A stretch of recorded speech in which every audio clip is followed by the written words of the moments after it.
If life is a lesson, and there's a book that tells you all of the answers. If life is a lesson, and there's a book that tells you all of the answers, where's the link to the frequently asked questions asked by children?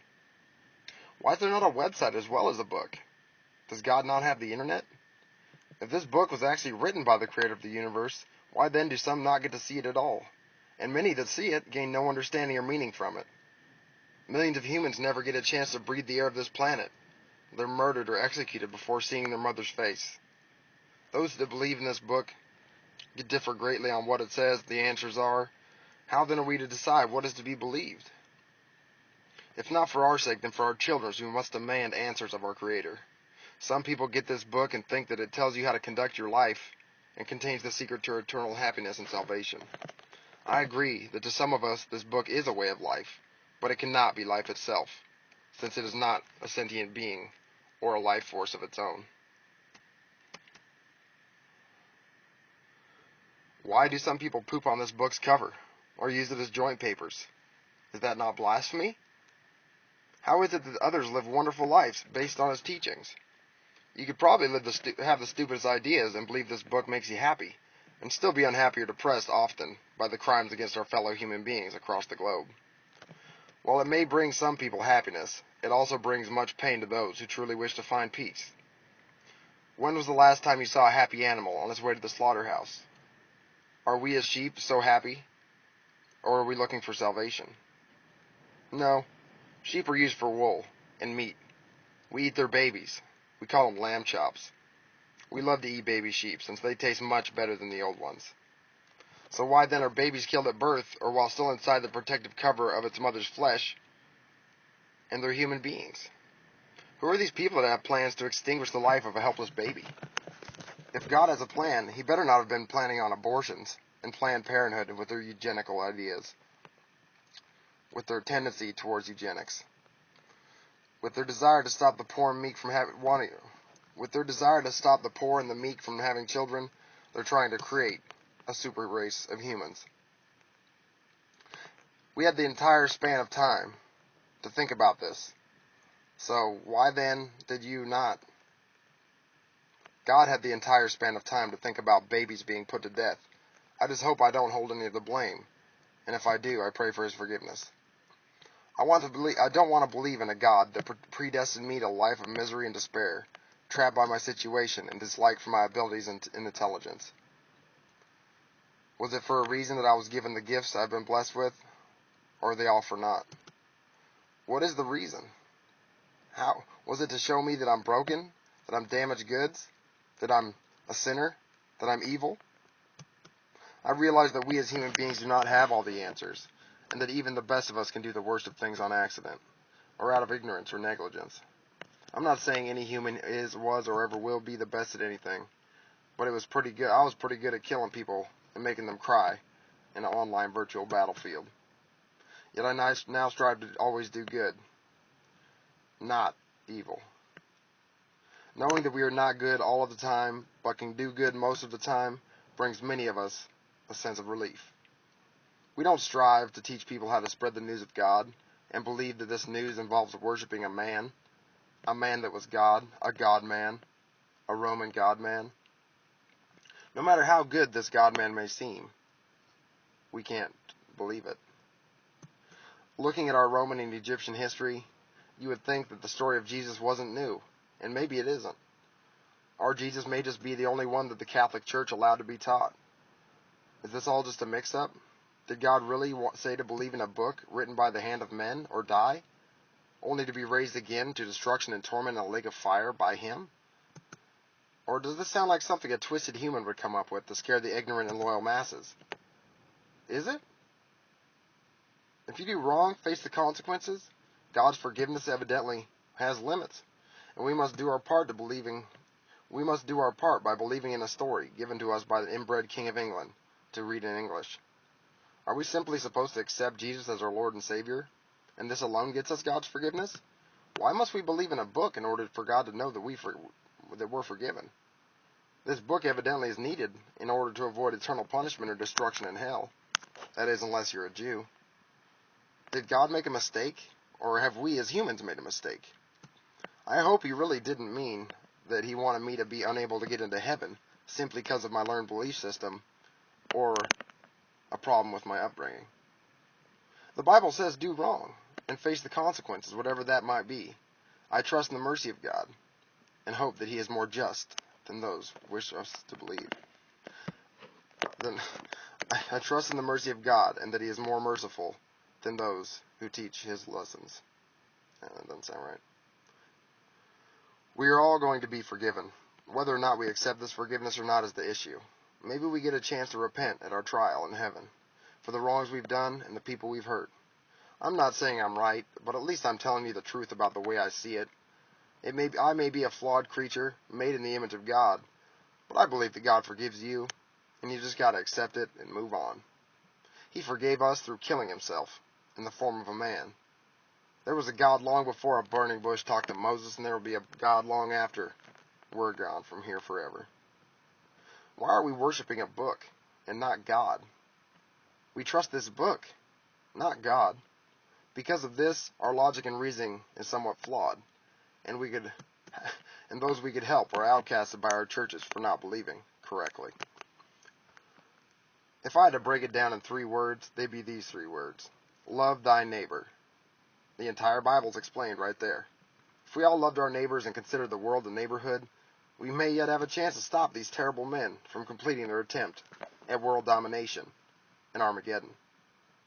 We simply need a world of acceptance. We need to accept people's differences in culture, beliefs, and ways of life. We cannot, however, accept evil. Where you get your morality from is no concern of mine, just as long as you don't hurt me and my family, trying to do what's best for your family.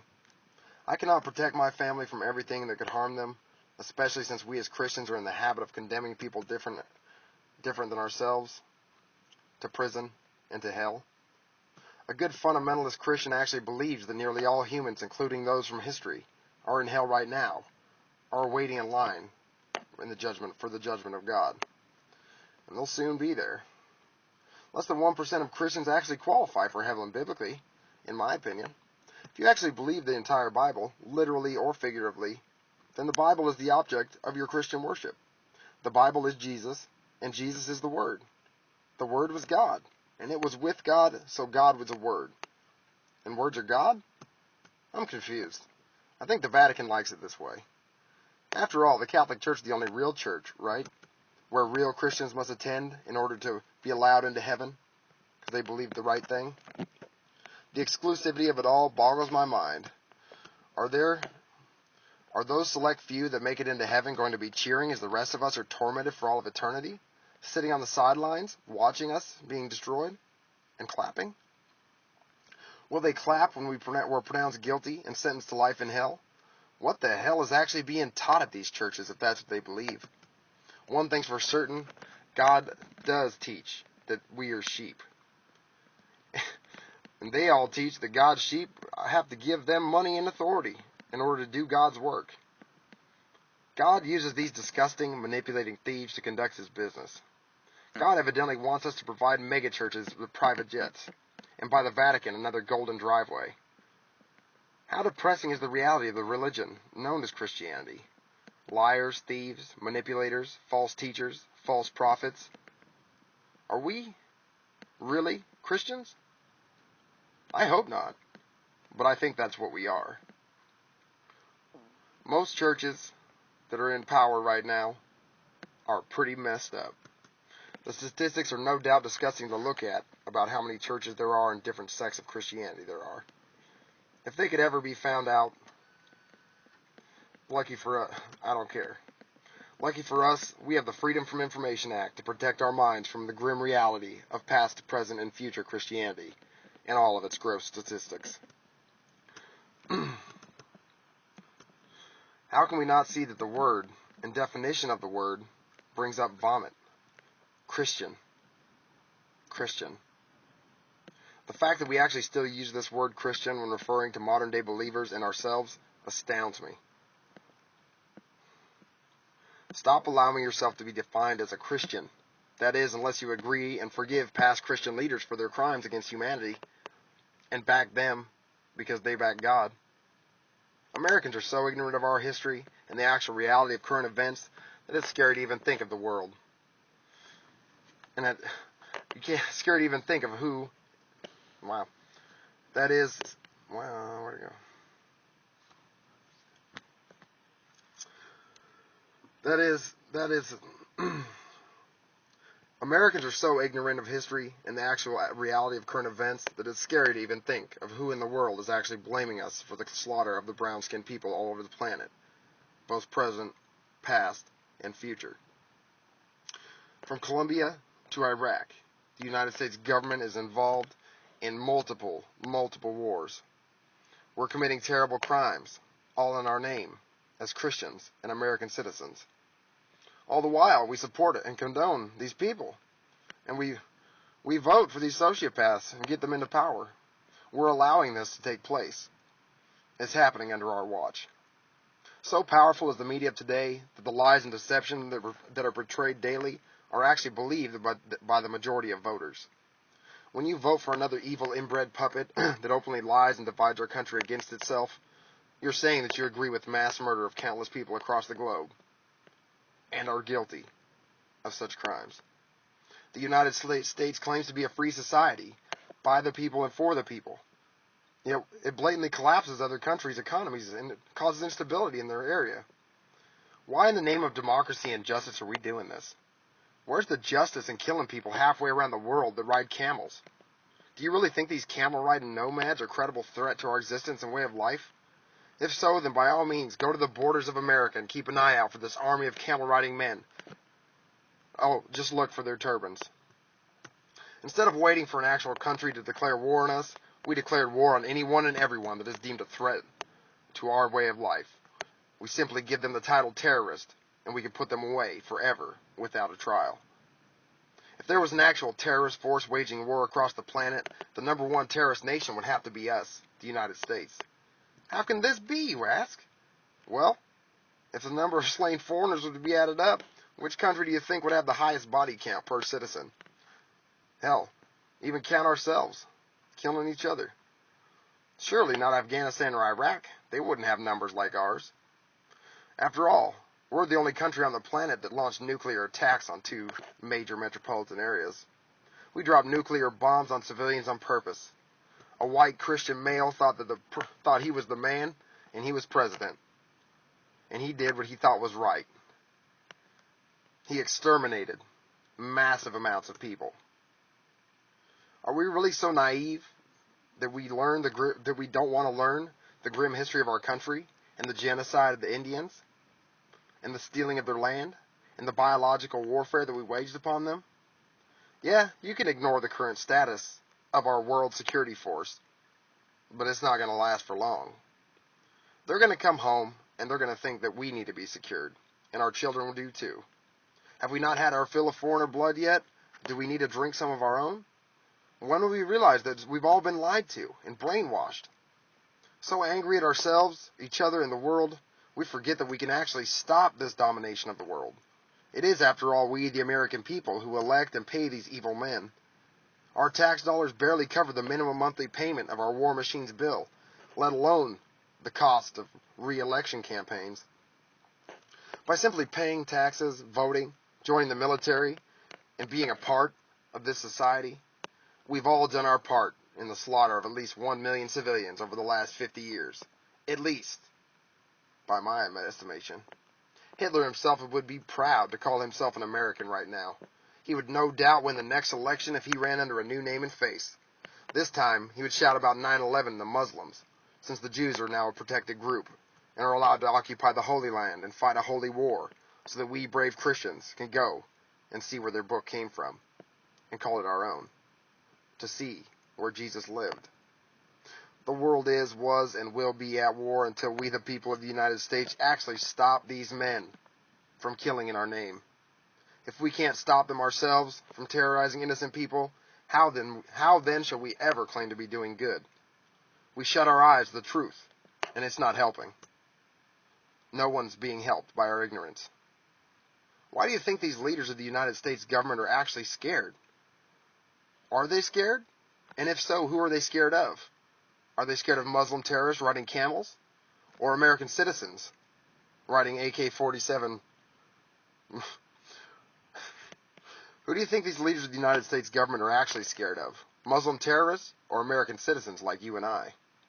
If you cannot see that we are the biggest threat to these glorified gangsters and banksters, then you need to shut off your music, video games, and pornography just long enough to sober up for one night and do a little soul searching.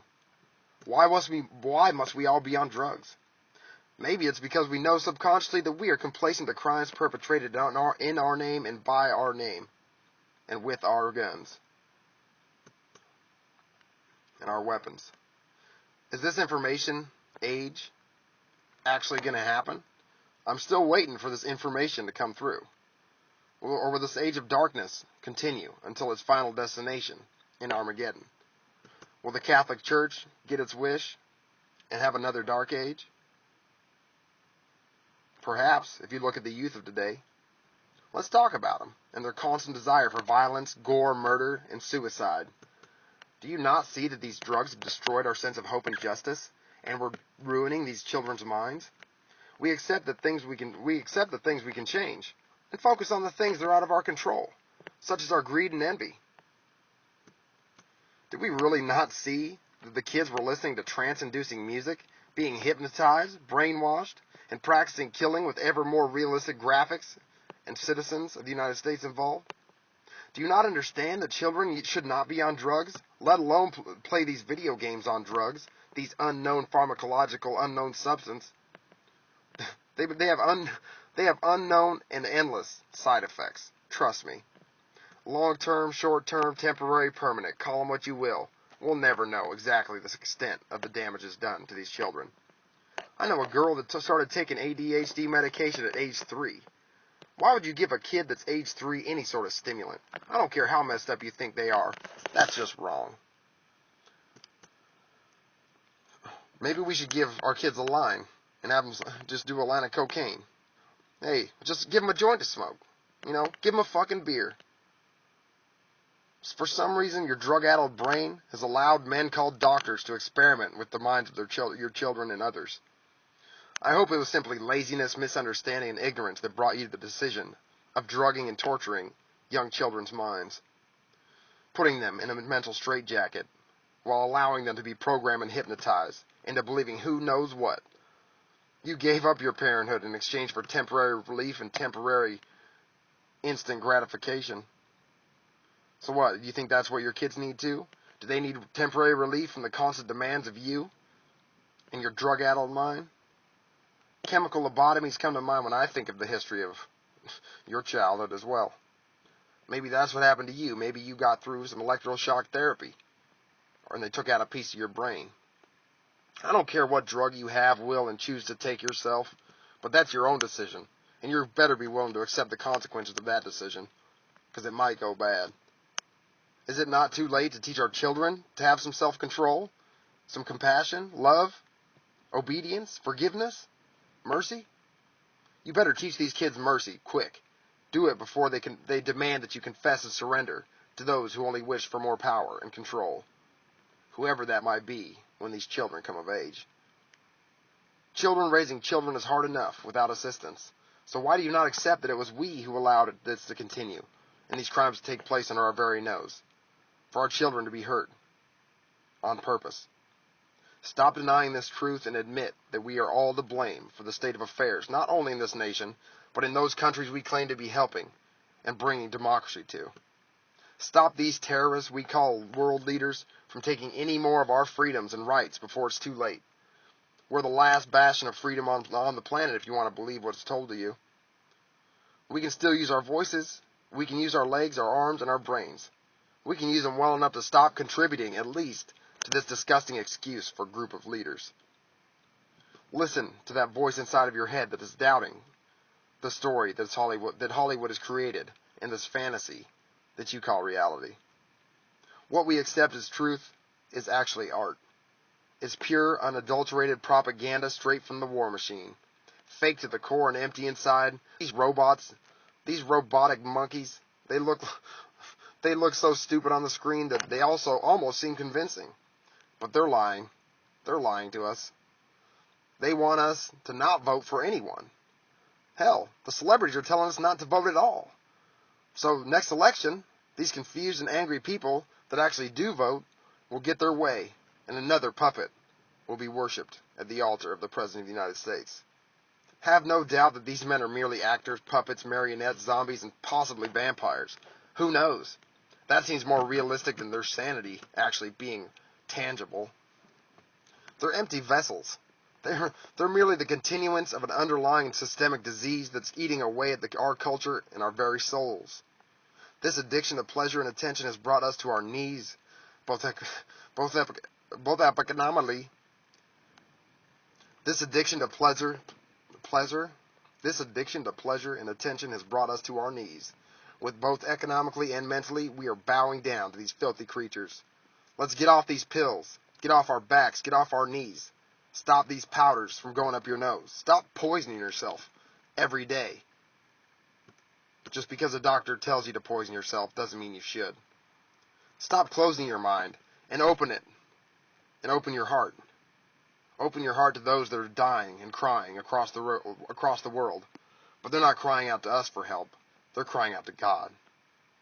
Will He not answer? Does He not answer their prayers? Or will God not answer and once again turn His back on them? It's not too late. It's not too late for us. Yet the time to act is quickly disappearing if it hasn't already been gone. A long, long time. The sun is set, and this is our last and final hour. The darkness is arriving. Don't turn your backs and sit quietly in a corner as the last rays of sunshine hit the mountains behind you. Just think about what you've done your entire life. Time to snap out of it. Time out is over. Nap time is over. It's time to get back to the matters of substance, like our children. They need parents and role models to look up to, not Hollywood freaks that take advantage of their trust and understanding. Will it be you or a fictional fantasy that's going to be your child's role model? Do you want Hollywood to create your role model for your child, or do you want to create it? With or without you, these people have opened our fictional fantasy brains, and we accept more than any other culture in the past. Whether that's good or bad, I hope that it's for the best, and that our brains don't fall out from all this openness. We accept those of different races, genders, ethnicities, philosophies, beliefs. No, not beliefs, but all the rest are true. Why do we stop at our borders when assimilating the masses? I want to talk about segregation and slavery. It's alive in the world as of right now. Just look in Israel. Think about it. The signs and the chains are just difficult to see. But the concentration camps do exist. Put down your dumb phone that you call smart and look around at the people around you. They're probably doing the same thing as you were, staring at a flashing rectangle. Do you want to see these people dead or in jail, protected from themselves? No, you don't.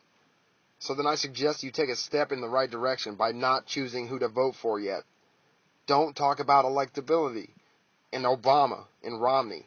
Let's talk about a third option, a real option. Plan on voting for a candidate that's soon to appear, and ignore the talk of those who would call themselves reporters when they say that this election is over. It is by no means over, and it has just begun. Nothing is as what you expected. Nothing is what you expected to be, and this is the only news you need to know about from my mouth. You're listening to a handheld robotic surveillance device. It knows more about you than you do. It knows everything. The cloud around your head is getting thicker and thicker, and will soon block out the sun. These vast amounts of knowledge that you pump through this machine, this robot, are accessible as of right now, so get educated. Stop using Google as your intelligence, and actually learn what you read. Party time's over for